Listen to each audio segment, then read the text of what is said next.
अमेरिकी pop singer Britney Spears और उनके पिता जेमी स्पीयर्स के बीच गार्जियनशिप को लेकर विवाद बढ़ता जा रहा है।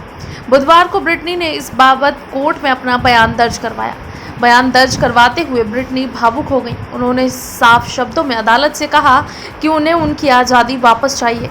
ब्रिटनी ने कोर्ट में इमोशनल होते हुए कहा, मुझे मेरी ज़िंदगी, मेरी आज़ादी वापस चाहिए। अब 13 साल हो गए हैं, अब बहुत हुआ।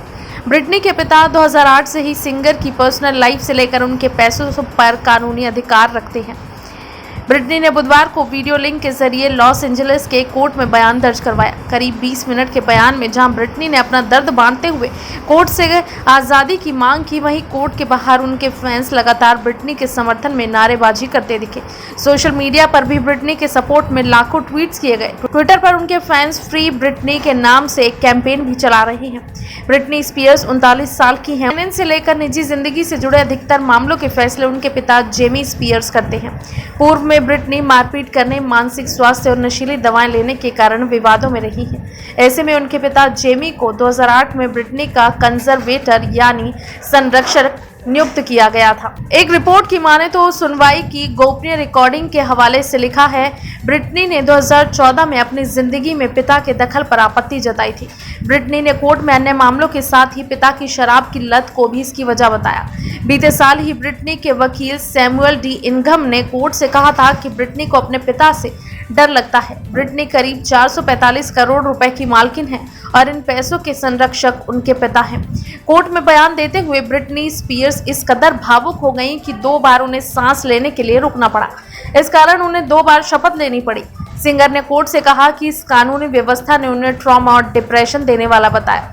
ब्रिटनी ने कहा, मैं खुश नहीं हूँ, मैं सो नहीं पा रही हूँ, मैं बहुत गुस्से में हूँ, ये अमानवीय है, मैं हर दिन रोती हूँ। ब्रिटनी ने आंखों से आंसू के साथ जज ब्रेंडा पेनी से गुहार लगाते हुए कहा, मुझे सच में विश्वास है कि ये रूढ़िवादिता अपमानजनक है। मैं बदलाव चाहती हूँ, मैं बदलाव के लायक भी हूँ। ब्रिटनी ने पिछले साल अपने पिता की गार्जियनशिप हटाने और एक फाइनेंशियल इंस्टीट्यूशन को संपत्ति का अधिकार देने के लिए मुकदमा दायर किया। उनके वकील ने कोर्ट से कहा कि ब्रिटनी को अपने पिता से डर लगता है। वकील ने कोर्ट से कहा कि 2016 के आसपास से ही ब्रिटनी के पिता जेमी उनका मानसिक शोषण कर रहे हैं। ये गार्जियनशिप दमनकारी है और ब्रिटनी को कंट्रोल किया जा रहा है। अपने पिता के संरक्षण में ब्रिटनी ने 3 नए एल्बम रिलीज किए हैं। वहीं कई टीवी शोज में भी वो नजर आई हैं। लॉस वेगास में उन्होंने नया घर भी खरीदा, लेकिन जनवरी 2019 में ब्रिटनी ने अचानक घोषणा की कि वो अगली सूचना तक अपने सारे परफॉर्मेंस कैंसिल कर रही हैं। साल 2019 में ब्रिटनी ने आरोप लगाया कि उनके पिता और सहयोगी उन्हें लगातार धमकी दे रही हैं। ब्रिटनी ने कहा, वो कह रहे हैं कि जैसा वो चाहते हैं मैं वैसा करती रहूं। अगर मैं ऐसा नहीं करती तो वो मुझे इसकी सजा देंगे। मेरे डॉक्टर भी मुझे जबरन दवाइयां दे रहे हैं। इस कारण मुझे हमेशा नशे जैसा महसूस होता है। मुझे अकेले में कपड़े बदलने या खुद कार चलाने भी नहीं दिया जा रहा है। बस अब बहुत हो गया, मुझे मेरी आज़ादी वापस चाहिए। दूसरी ओर ब्रिटनी के पिता के वकील विवियन ली थॉरिन का कहना है कि ब्रिटनी के पिता ने एक संरक्षक के तौर पर उनकी बहुत अच्छे से देखभाल की है।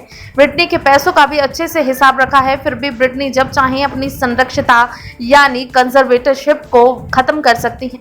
ब्रिटनी जानती हैं कि जब भी उन्हें उनकी ज़रूरत होगी उनके पिता उनके लिए मौजूद रहेंगे, चाहे फिर वो उनके संरक्षक हों या फिर ना हो। आपको बता दें कि ब्रिटनी की आज़ादी के लिए बॉलीवुड एक्ट्रेस रिया चक्रवर्ती ने भी अपने सोशल मीडिया अकाउंट पर एक पोस्ट शेयर किया है। रिया चक्रवर्ती ने अपनी इंस्टाग्राम स्टोरी पर एक पोस्ट शेयर करते हुए लिखा #FreeBritney। उन्होंने कहा कि ब्रिटनी को आज़ाद कर दीजिए। इसके साथ ही सोशल मीडिया पर भी ब्रिटनी की आज़ादी को लेकर मांग उठाई जा रही है और कहा जा रहा है कि ब्रिटनी को आज़ाद कर देना चाहिए। सोशल मीडिया पर लगातार ब्रिटनी के सपोर्ट में एक कैंपेन चलाया जा रहा है। ब्रिटनी के फैंस भी उनकी लगातार आज़ादी की मांग कर रहे हैं। आपको बता दें कि कंजर्वेटरशिप का मतलब होता है कि जब आप अपना ध्यान रखने और अपने पैसों का ध्यान रखने की सिचुएशन में नहीं होते तो उस सिचुएशन में आपके लिए एक कंजर्वेटर अलॉट किया जाता है जो आपकी देखरेख करता है और साथ ही आपकी संपत्ति का अधिकार भी उसे ही दे दिया जाता है जो आपकी निजी जिंदगी से जुड़े फैसले भी करता है।